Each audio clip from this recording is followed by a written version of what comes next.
Good morning. This is Brent with Lykins Motorsports, and we're continuing work on our 427 medium riser. We have all new push rods from Smith Brothers, and if you remember from our past videos, we had to snag 3 different lengths. So got these washed off and got our engine out here in the middle of open, ready to get these going. So before the intake goes on, there's always a couple of things that I do with the engine before bolt the intake manifold on. First thing is to go ahead and double check all of our push rod lengths. So I will put the push rods in, bolt the rockers down, and cycle the engine several times while priming the oil pump. That will ensure that our lifters fill up with oil, and we get I can check that we have sufficient, or not sufficient, but what we're supposed to be getting, lift at the valve, that the lifters are operating and pumping up. And then when I pull the rockers back off, well, first I can check the preload that we have. I can get my flashlight, look down in here, and eyeball how much room I have between the circlip and the plunger and the lifter. And then I can remove the rockers and make sure that the lifters, that the plungers all come back to the top the way that they should. Just a few things that you should put on your checklist before the intake manifold goes on. So what we're going to do, I'm going to get my list back out of the lengths of the push rods that go where, and we'll get our rockers bolted on. All right, so we got all of our rockers bolted on. It took me a little bit longer than normal because Smith Brothers forgot to etch the length on the push rods, so I had to go through and measure all of them and categorize them and everything. But so when you get to this point, one thing to check: you got plenty of room in behind the push rod. You don't want any contact between the rocker arm body and the push rod. You check those for everything.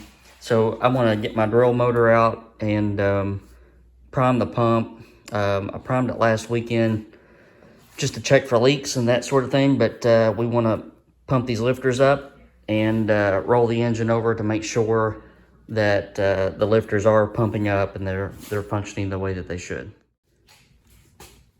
Okay, so went through and checked to make sure we have adequate lifter preload. I have a little paper clip that's about 50 thousandths in diameter that I'm able to slip in between the circlip and the plunger on each lifter. And then what I'm going to do is just go through after the rockers have been removed and just make sure that all the plungers have popped back up to the top where they should, that they're not stuck down or doing anything that they're not supposed to do. They're supposed to pop right back up, and we're in good shape. So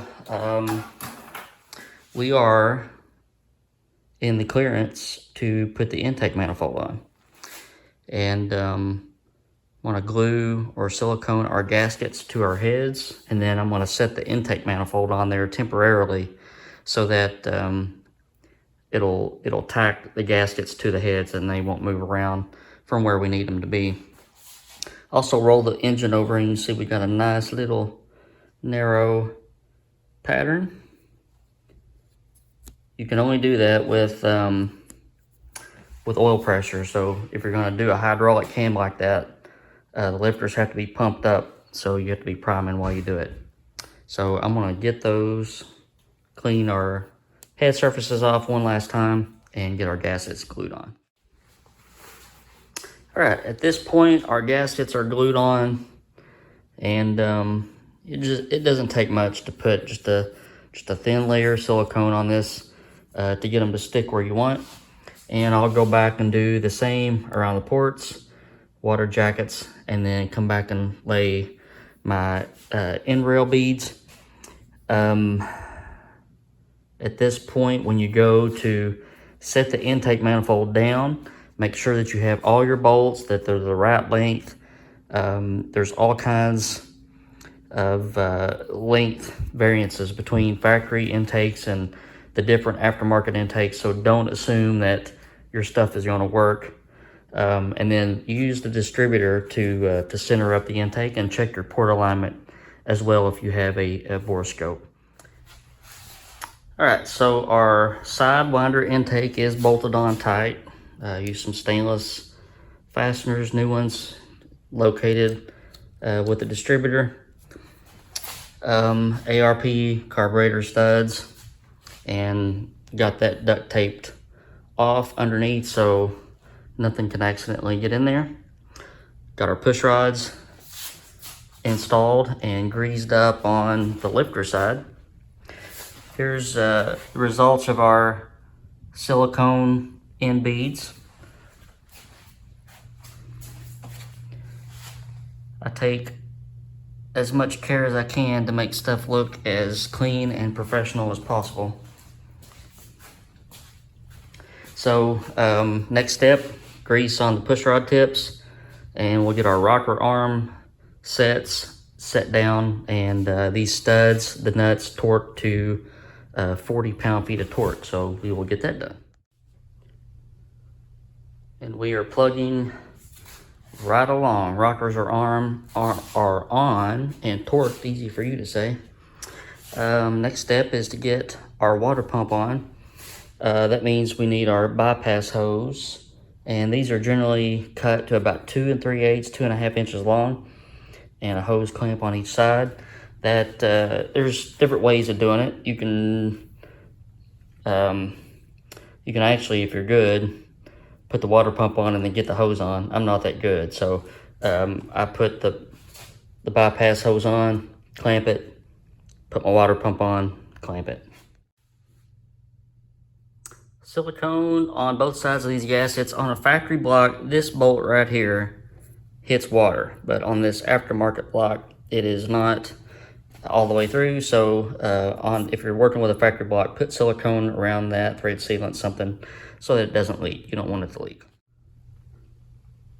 And we're still plugging along. Water pump is on, water neck is on. It's a temporary water neck for the dyno, bypass hose. We got our distributor stabbed in there to where it needs to be, and our plate for just to cover that rear from the factory is for a breather or PCB, but since our valve covers have holes for breathers, we'll use that. And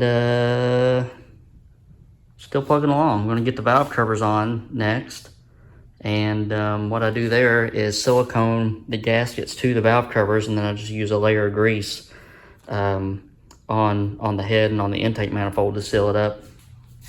Then we just need alternator and pulleys and a belt.